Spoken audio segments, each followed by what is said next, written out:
morning and welcome to Bluebird Adventures. You joined me this morning around about 8 o'clock in the morning as I'm heading in to Kampala.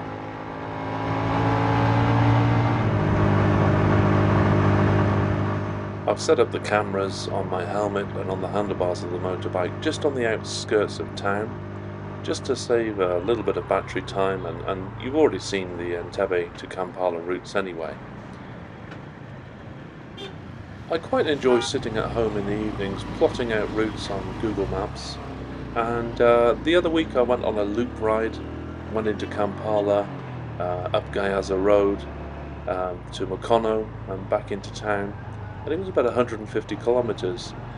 One problem I had with that ride is that the Ginger Road section near the end was very busy, so I thought this morning I would try that route again, but this time doing it anti-clockwise. And this time with the cameras.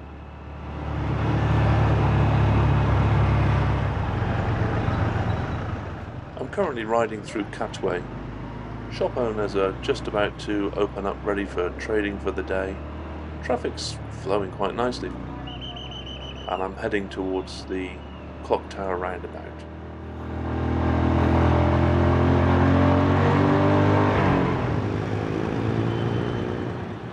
I'm waiting patiently at the lights, but as you can see, for some, it's an optional choice.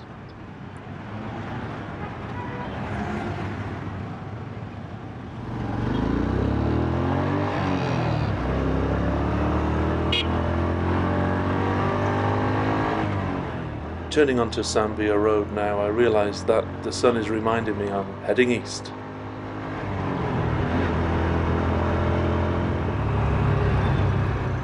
After crossing the Port Bell branch line, I take a left on the next roundabout and cross over the main line, which heads east from Kampala through Ginger and ultimately to Kenya.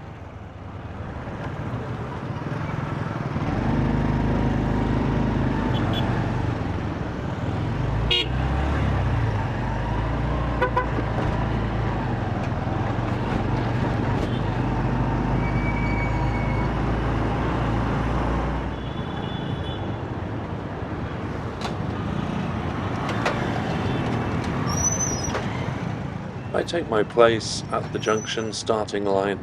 The police seem to be happy with the way traffic is flowing this morning and wait for our turn to turn right onto the Ginger Road.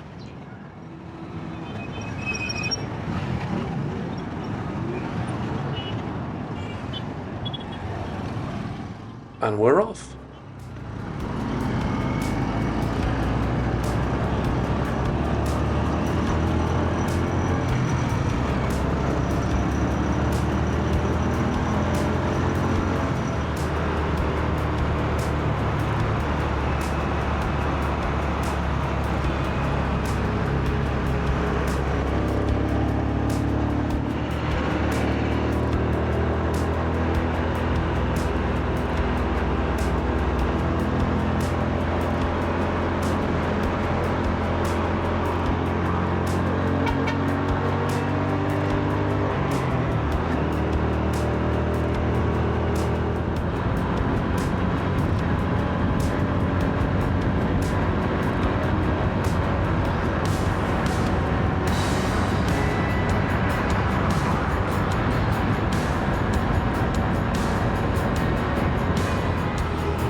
The Mandela Stadium is looking quite magnificent in the distance this morning.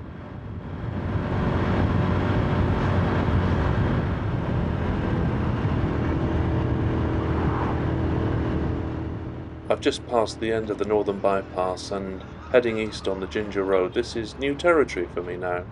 I've only been along this road, well, this will be the second time now, and the last time this was the section that was really busy coming back into town.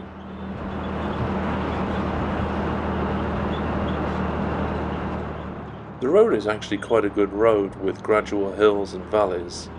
The only problem I found was on the hills sometimes the lorries would pull out which meant that the traffic was really slowing down in places.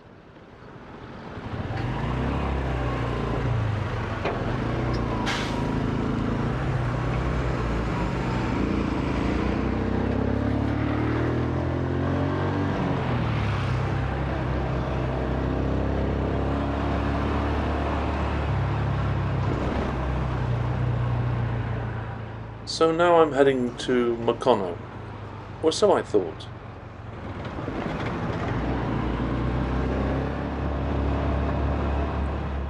I'd made a left turn off of the Ginger Road, and following this truck full of matoke, or green cooking bananas, I realised that the road surface wasn't the one I recognised from the previous ride in this district.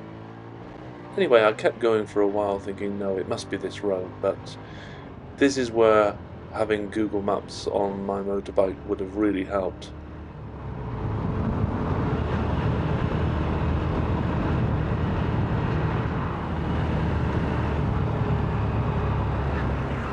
I was thinking I should have been in the countryside by now, but I clearly wasn't.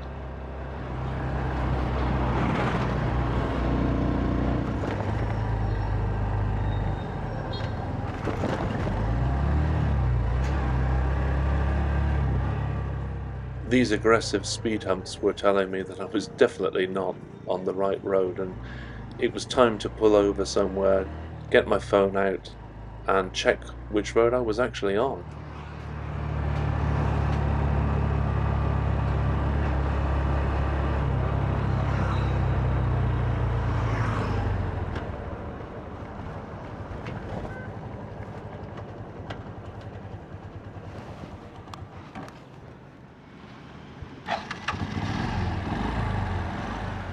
Google Maps had confirmed that I'd actually turned too soon. I hadn't even reached Mukono. I'd turned at a town called Sita, and I was heading back in a smaller loop back into town, which I wasn't too upset about. I can always do that road again and make another video another time.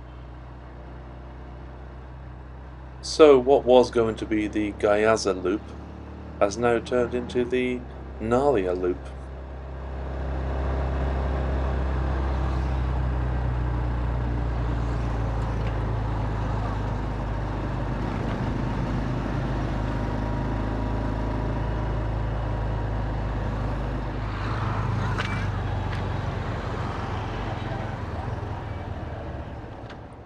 It didn't click with me that I'd actually driven along this road about 2 years ago to visit a family member for an occasion.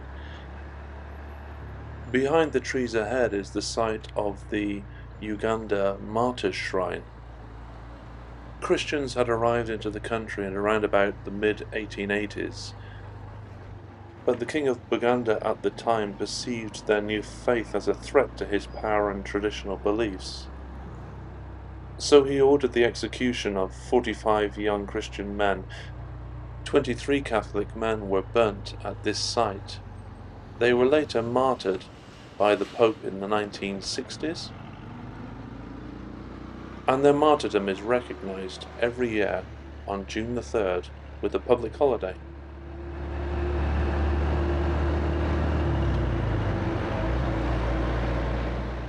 Ahead and on the right is the Martyrs Basilica.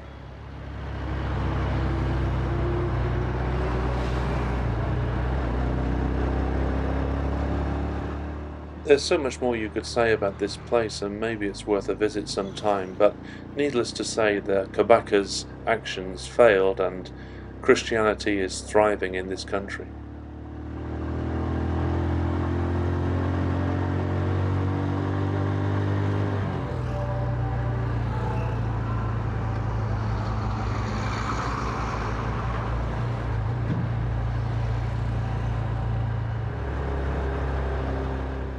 So a bit of quick thinking to do now. I was going to go straight ahead into town and get a coffee, but there's coffee at home, so it's early. I'm going to head on the northern bypass. I'm going to go west to Buziga.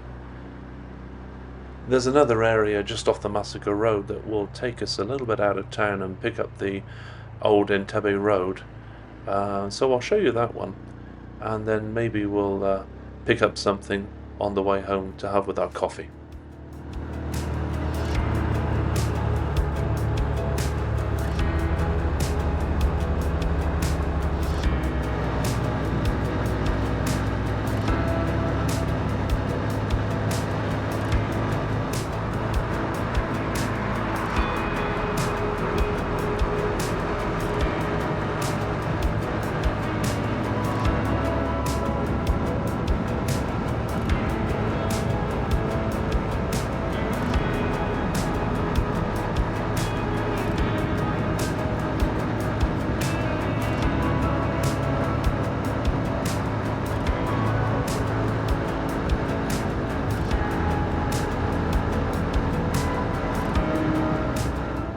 Just coming up to the Gayaza Road junction now, and I'm looking down at the chaos and thinking to myself, well, this is where I would have ended up on the original journey this morning, so I'll bear that one in mind for next time, that could be a potential traffic problem. Anyway, onwards we go.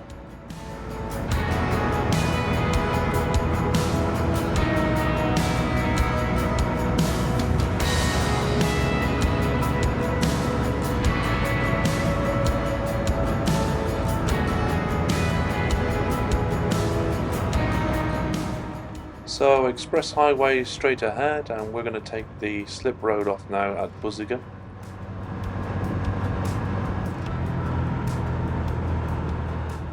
On the left is the new 4-storey Buziga indoor market, which has really taken off the pressure on the side of the road on this junction. I remember about a year ago that junction was just like the Gayaza Road junction for market traders on the side of the road and traffic fighting to get through, but as you can see now, it's clearer now with just a few private traders on the side of the road and bodabodas waiting to pick up passengers from the market.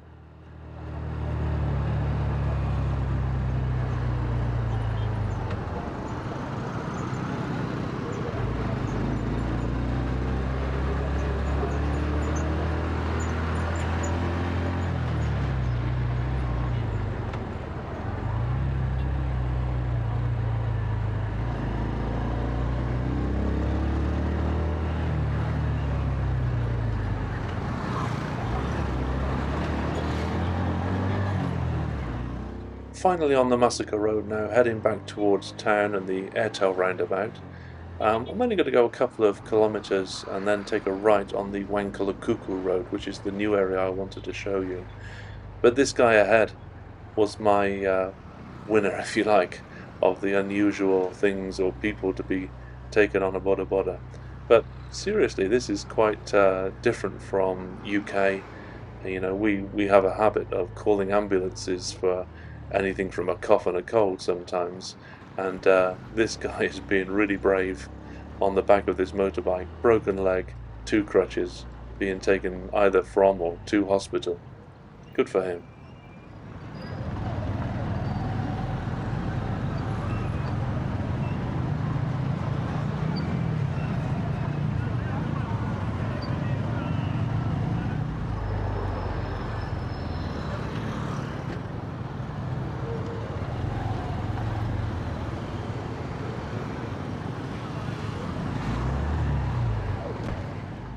Wow, I felt that drop. It was like coming off of a curb. And the dust this morning is just something else. I can't wait to get off this road, if I'm honest. It's too much.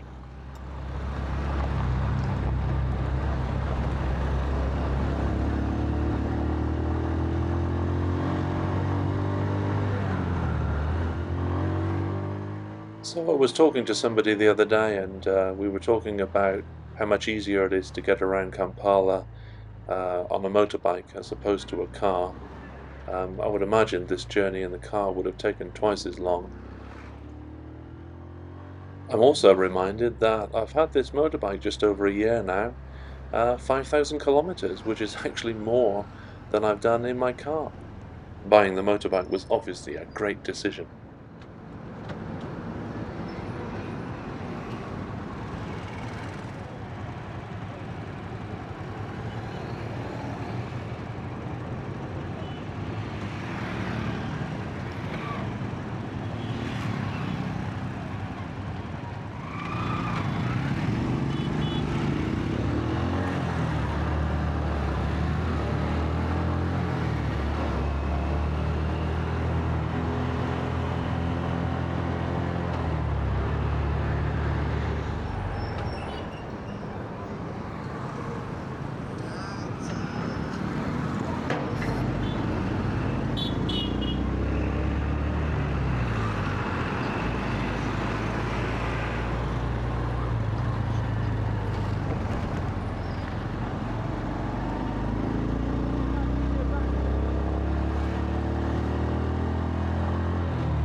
So Suna Road links up with Entebbe Road at the top of the hill, and here is a great example of once you lay down a good tarmac and paths. Oh, mind the goats.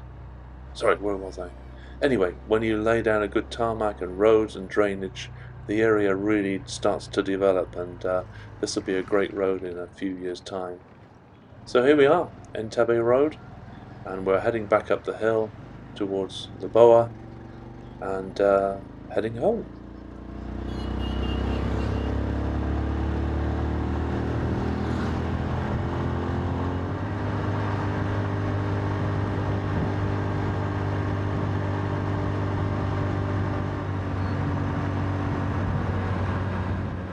Now I've heard of chicken run on a motorbike, but this is real express delivery.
I gave up in the end, I just couldn't keep up with him. Anyway, I'm thinking I'm going to call in at my favourite bakery. Got to get a loaf of bread anyway. But let's find something for that coffee when I get home. Welcome to Bread House.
So, with one loaf of sweet brown and my favourite ginger cookies, it's time to ride those last 20 kilometres through Kajansi and back towards Entebbe and home.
So I'm back in Entebbe now, passing Lake Victoria on the left, and it's time to say thank you for watching the video. If you haven't subscribed yet, then please press that subscribe button, it all helps.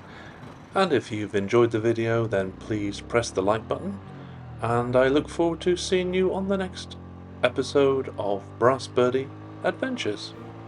Thanks for watching.